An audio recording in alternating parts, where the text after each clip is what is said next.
Halo, selamat pagi rekan-rekan mahasiswa. Ya, bertemu kembali di mata kuliah pengembangan siswa web 1. Di minggu ke-6 ini kita akan belajar mengenai JavaScript lanjutan.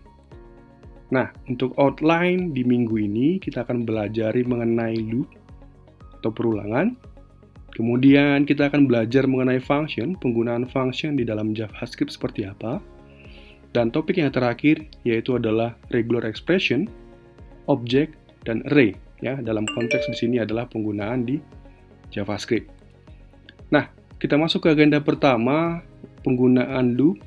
Ya, yang kita fokuskan adalah penggunaan for, while, dan do while. Ya, untuk pertama sekali, ya, kalian harus paham dulu kenapa harus menggunakan loop atau perulangan. Ya, di mana sebenarnya manfaatnya gitu ya. Nah, sebenarnya kalau kita berbicara mengenai efisiensi, ya, yang ini sebenarnya udah dikatakan salah, tapi sebenarnya ketika kalian ditugaskan hanya melakukan perulangan sampai 10 kali, ya, di sini masih bisa saja menampilkan dengan copy paste sampai 10 kali, seperti itu ya.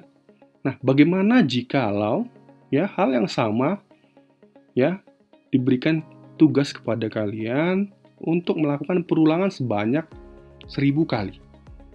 Apakah kalian harus melakukan copy paste terhadap ya pesan ini sampai 1000 kali?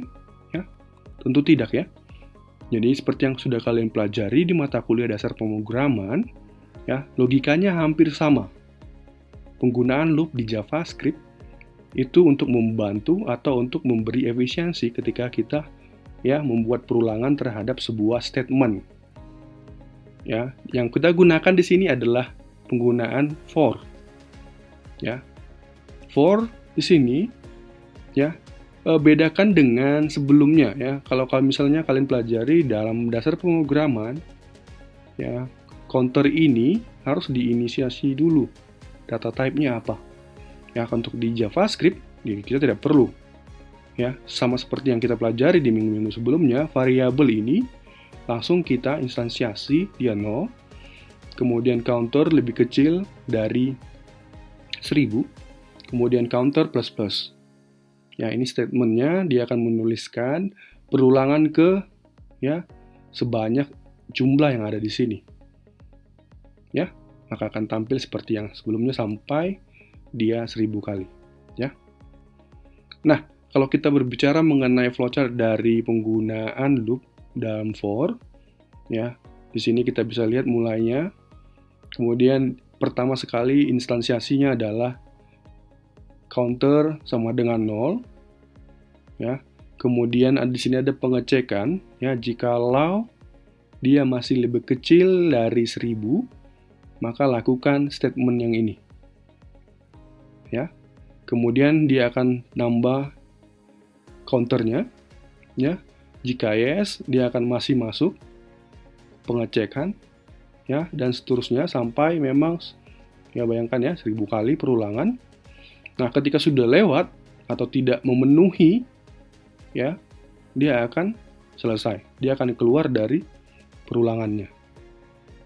Ya.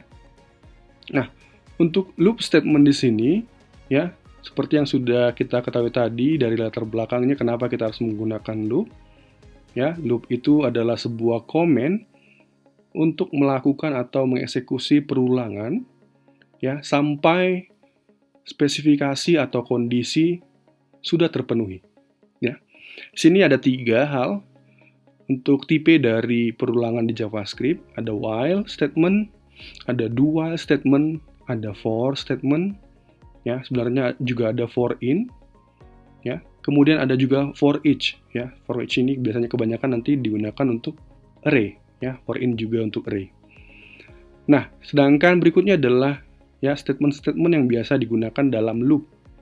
Ya, ada break, ya. Break ini sebenarnya nanti tujuannya untuk ya keluar dari perulangan. Kemudian ada continue, ya. Dia bisa sebutkan jumps over one iteration, dapat melompat ke satu iterasi dalam sebuah loop, ya. Kemudian kita bandingkan ya penggunaan do while dengan while. Ya, bagi yang belum paham membandingkan, dapat melihat chart yang ada di sini atau flowchart yang ada di sini.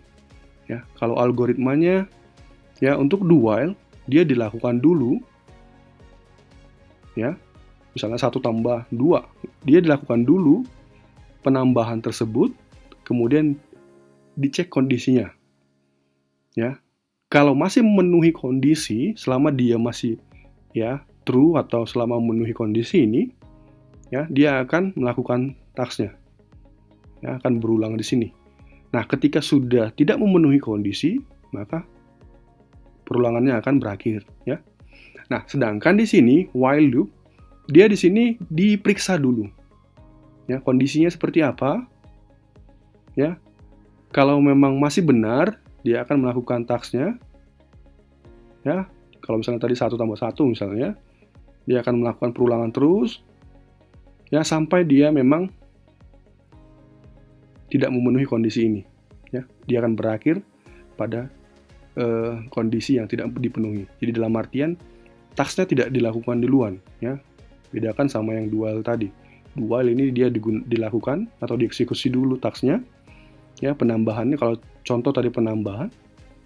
Ya, sedangkan di sini dia dicek dulu. Ya, kalau sudah tidak memenuhi, ya pasti tidak akan masuk ya. Nah, kita masuk ke yang kedua mengenai function atau di sini disebutkan function ya gunanya sebagai blok atau bagian kode ya atau bisa dibilang sebenarnya sebuah potongan kode yang dirancang untuk melakukan task tertentu. Ya, contoh sederhana. Ya, dalam sebuah aplikasi kalkulator ya akan ada fungsi misalnya penambahan, pengurangan, pengalian. Ya, itu yang dimasukkan dengan fungsi di sini. Ya. Nah, fungsi dalam JavaScript itu ya dieksekusi ketika ya melakukan sesuatu. Contoh sederhana ketika misalnya kita klik button ya, maka dia fungsinya akan dieksekusi. Ya. Nah, fungsi dalam JavaScript juga disebutkan di sini dapat mereturn sebuah value. Ya, tapi bisa saja sebenarnya tidak juga ya.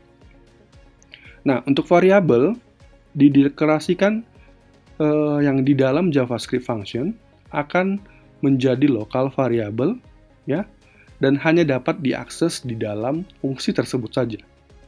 Ya. Kemudian kenapa kita harus menggunakan function? Ya. Alasannya adalah supaya kita dapat mereuse atau menggunakan kembali potongan kode yang tersebut. Ya, kita hanya mendefinisikan sekali saja, kemudian dapat digunakan berulang-ulang kali. Ya. Nah, sintaks dari fungsi ya harus menggunakan keyword fungsi atau function, ya. Kemudian diikuti dengan nama fungsinya apa, ya. Fungsi namanya ini atau nama fungsinya ini harus mendeskripsikan fungsinya itu. Ya, misalnya menambah, mengurang tadi. Ya, di sini parameternya ya atau argumennya. Ya, kemudian di sini statementnya. Kemudian kita masuk aturan dari namanya hampir sama dengan variabel. Ya, terdiri dari angka, letter, ya, huruf, angka, underscore, dan dolar ya. Dapat menggunakan karakter dolar. Nah, untuk argumennya atau parameternya tadi, ya, itu nilainya didapatkan dari fungsi ketika dia dipanggil atau di-invoke di sini, ya. Nanti kita lihat contohnya. Di dalam sebuah fungsi, argumen atau parameter tadi, ya, bersifat lokal variabel, ya, dan ketika JavaScript mencapai atau di sini disebutkan return statement ya sudah di dalam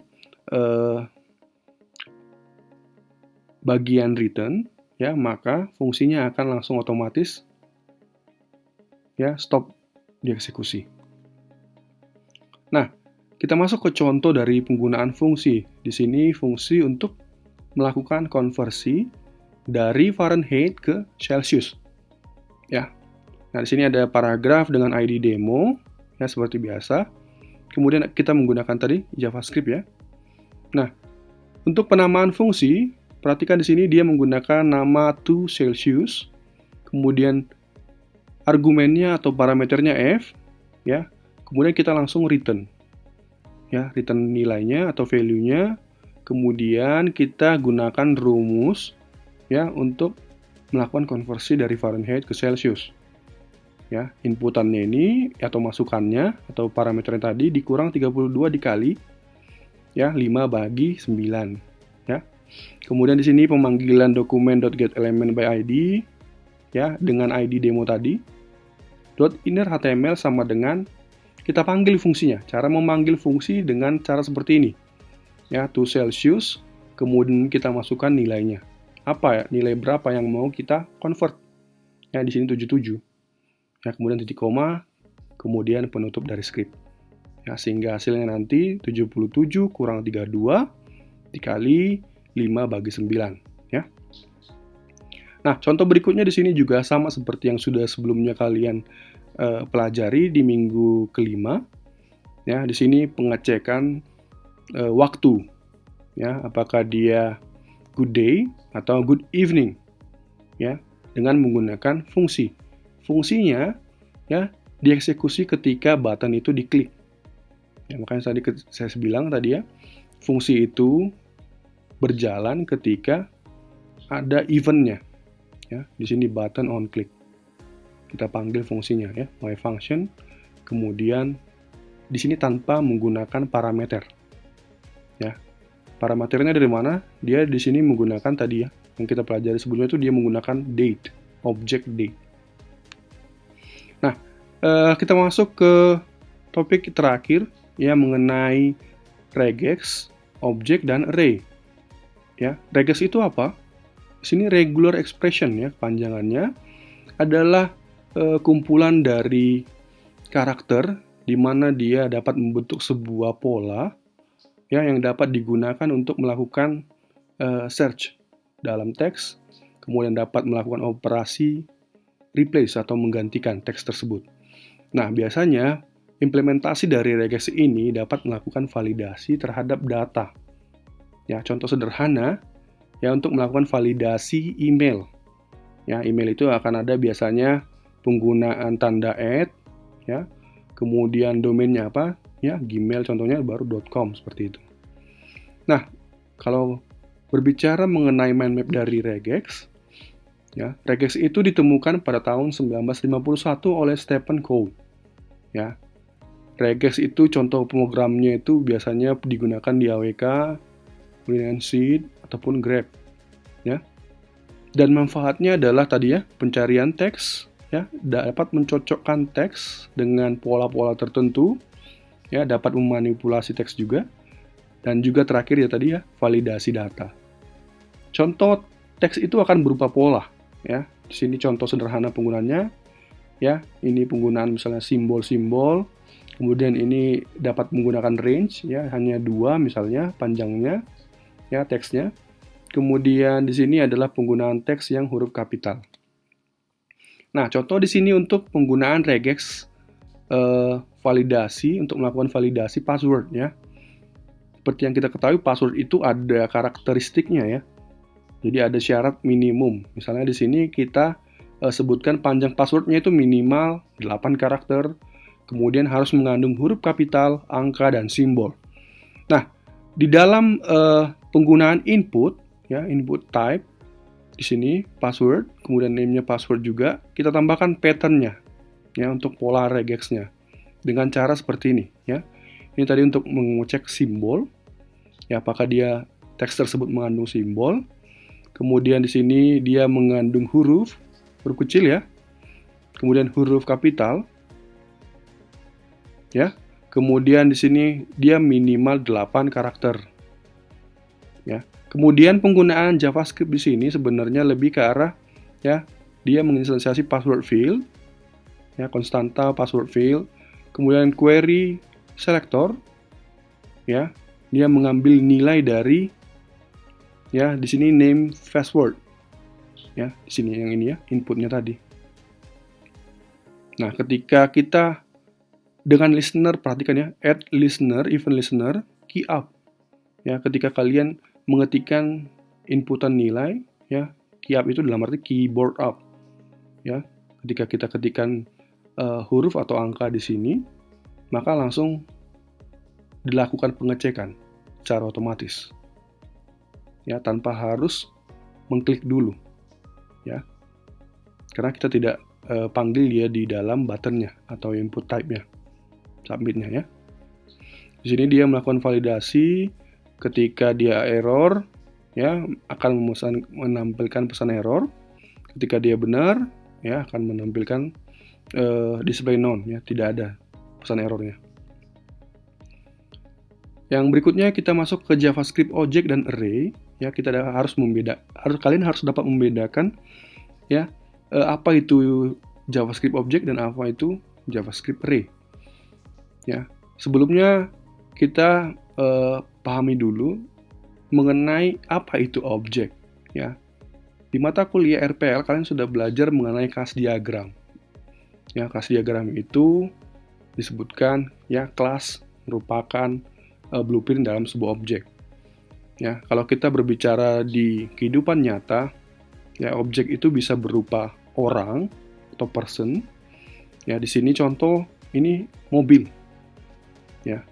Nah, untuk objek, ya, akan memiliki properti dan metode. Ya. Sama seperti kalian misalnya orang, atau misalnya kita contoh sederhana mahasiswa saja, ya. Mahasiswa pasti memiliki properti name, ya, nama, alamat. Ya. Kemudian metode dari mahasiswa apa? Ya, misalnya melakukan ujian, ya, mengisi KRS, itu metode dari sebuah objek, contohnya. Paham, ya? Jadi sini contoh untuk mobil, propertinya di sini bisa saja merek, ya, weight-nya, beratnya, warna. Kemudian metodenya itu start, stop, ataupun brake, ya, mengerem. Kemudian nilainya untuk sebuah objek ditulis dengan name value pairs, ya. Harus secara berpasangan, ya. Untuk mengakses objek properti dapat dengan dua cara, ya. Dapat dengan menggunakan dot dan buka kurung seperti ini, ya. Jangan menggunakan namanya pastinya, ya. Nama objeknya, kemudian nama propertinya. Ya, contoh untuk menginstansiasi sebuah objek di dalam JavaScript dengan menggunakan varchar sama dengan buka kurung, ya, name Fiat, nama mobilnya, kemudian modelnya, weight-nya, color-nya. Ini yang dimaksud tadi dengan name atau key value, ya, name value. Contoh tadi ini, ya. Nah, untuk array bedakan dengan array, ya. Array disebutkan di sini, ya. Dia sebenarnya spesial, tipenya, jenisnya sama dengan objek tadi, ya. Dapat menyimpan multiple value dalam satu variabel, ya. Nah, panjang dalam array, ya, bisa kita cek dengan misalnya kita panggil array name-nya, kemudian kita gunakan dot length, ya, panjangnya berapa.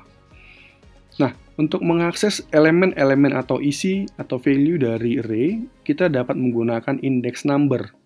Jadi bedakan, ya, kalau array itu untuk mengakses elemennya atau nilainya, ya, dia menggunakan number, bukan nama. Ya, bedakan tadi dia di sini untuk mengakses objek propertinya, ya, dia menggunakan nama langsung, ya, property name-nya, ya, ada dua cara tadi. Nah, sedangkan di sini, ya, dia hanya menggunakan contoh sederhana, ya, menggunakan index. Di sini cars, kemudian indeks 0, ya. Indeks itu dimulai selalu dari 0. Ya, ini 0, 1, 2. Ya, kalau misalnya di sini cars 1, maka yang tampil adalah Volvo. Seperti itu, ya. Nah, jadi muncul permasalahan kapan kita menggunakan array, kapan kita menggunakan objek, gitu, ya. Nah, disebutkan di sini JavaScript itu tidak support associative array, ya. Dia hanya sebuah objek, ya. Nah, ketika kita menggunakan objek, ya, gunakanlah objek itu ketika Anda ingin menampilkan nama, ya, atau elemen nama dalam bentuk string. Ya, bedakan, nanti kita akan bedakan di praktikum nanti ya. Kemudian gunakanlah array ketika kita mau mengakses elemen-elemen name-nya dengan number atau angka. Ya. Kemudian untuk for each ya, di sini metode yang dapat digunakan nanti untuk melakukan perulangan dalam array ya, value-value yang dalam array. Contoh. Ya, di sini ada contoh ya, ada instansiasi string hello world. Kemudian dia cari tahu panjang dari stringnya, ya, text.length, kemudian text.index of word, ya, dia mengecek di indeks kemana word itu, ya. Kemudian dia text.uppercase, ya, dirubah semua jadi huruf besar, ya, hasilnya seperti ini ya. Kemudian untuk menciptakan sebuah JavaScript object, ya, bedakan di sini misalnya ada var person new object, ya, sebenarnya bisa menggunakan new object, bisa saja dengan menggunakan contoh yang tadi, ya, varchar tadi. Kemudian di sini ada person first name, last name, age, eye color, ya, kemudian tampilkan ke browser seperti ini, ya. Tanpa buka kurung tutup kurung ya, kalau kita mau mengakses propertinya. Ya, ini cara pertama tadi ya. Cara kedua bisa dengan menggunakan kurung pembuka, tanda kutip, first name, ya, tanda kutip, kurung penutup, seperti itu. Nah, untuk mengkonstruk array, ya, bisa menggunakan tadi ya, contohnya tadi sebenarnya udah ada array name, kemudian new array, kita bisa langsung state panjang array-nya.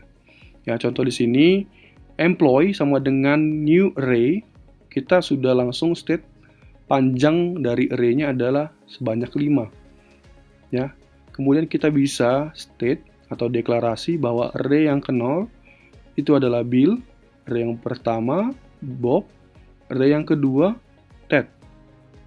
Ya. Kemudian untuk menampilkan isi dari array-nya seperti ini. Ya, langsung dengan menggunakan indeksnya. Ya, ini maaf ya, ini 2 ya. Kemudian penggunaan for each dalam array. Nah, ini agak tricky ya, penggunaan for each itu harus menggunakan atau memanggil fungsi ya untuk mengakses setiap elemen yang ada dalam array tadi. Contoh sederhana di sini ya, array.forEach ya, menggunakan fungsi tadi. Ya, yang pertama itu parameternya current value, index, kemudian this value. Contoh sederhana. Untuk menampilkan di sini ada sebuah variabel courses, ya, ada array, ini bertipe array, sw1 -pro rpl gitu ya. Kemudian untuk melakukan perulangan terhadap data yang ada di dalam courses ini, array ini, ya, kita dapat menggunakan courses.forEach, kemudian myFunction, panggil myFunction-nya. MyFunction itu apa? Ini ya.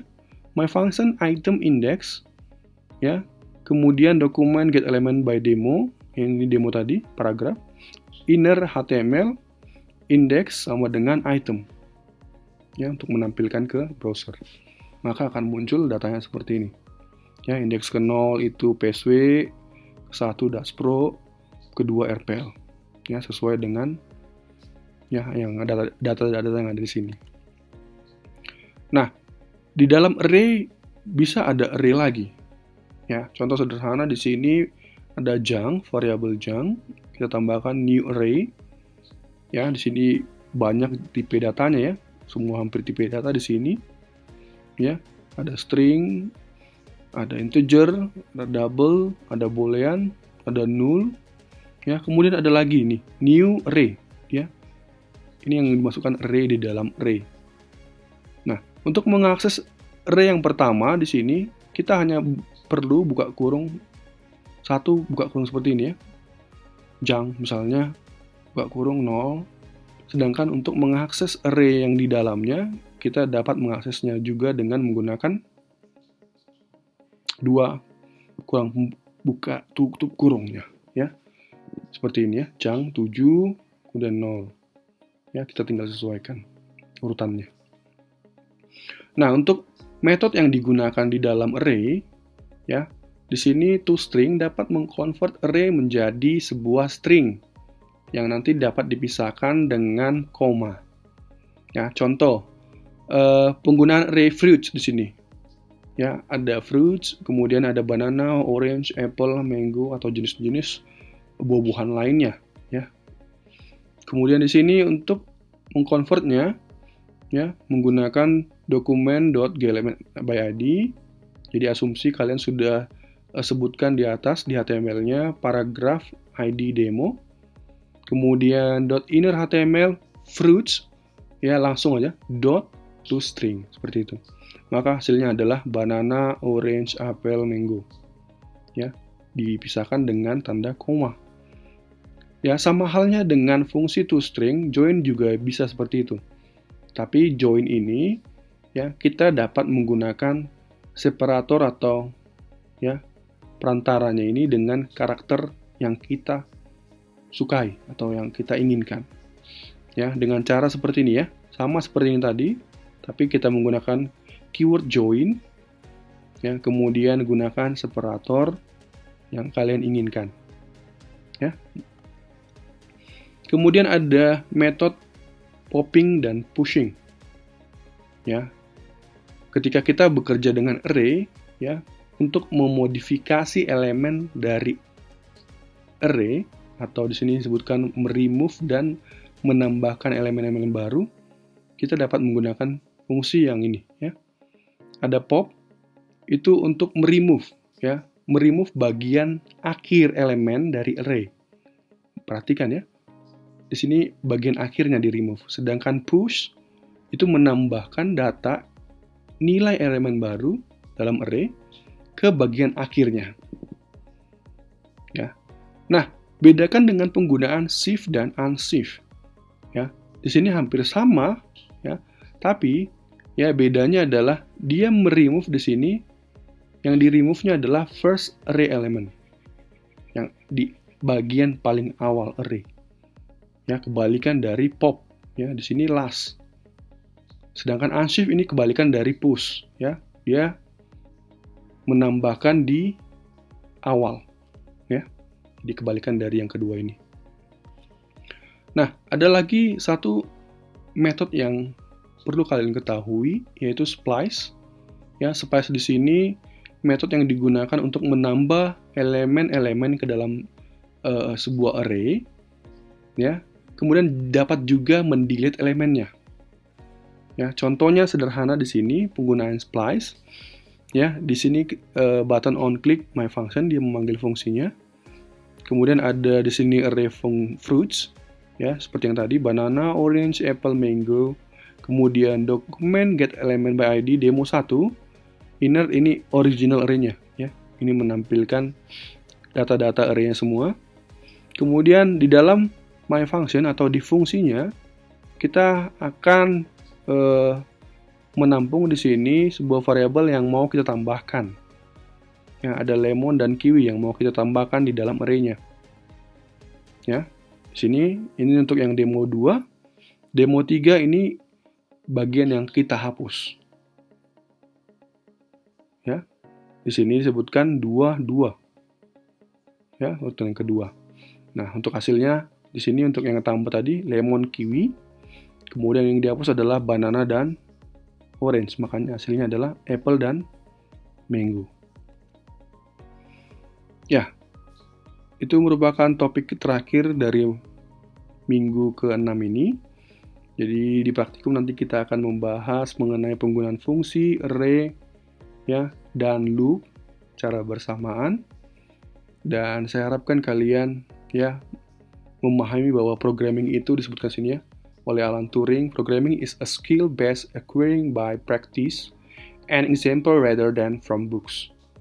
Ya, makanya saya sarankan kalian latihan-latihan ya, kemudian ngekode.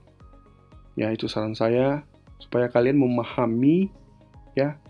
Bagi teman-teman yang merasa ketinggalan ya, tolong keep up. Ya, belajar lagi, ulangi lagi. Kemudian latihan lagi.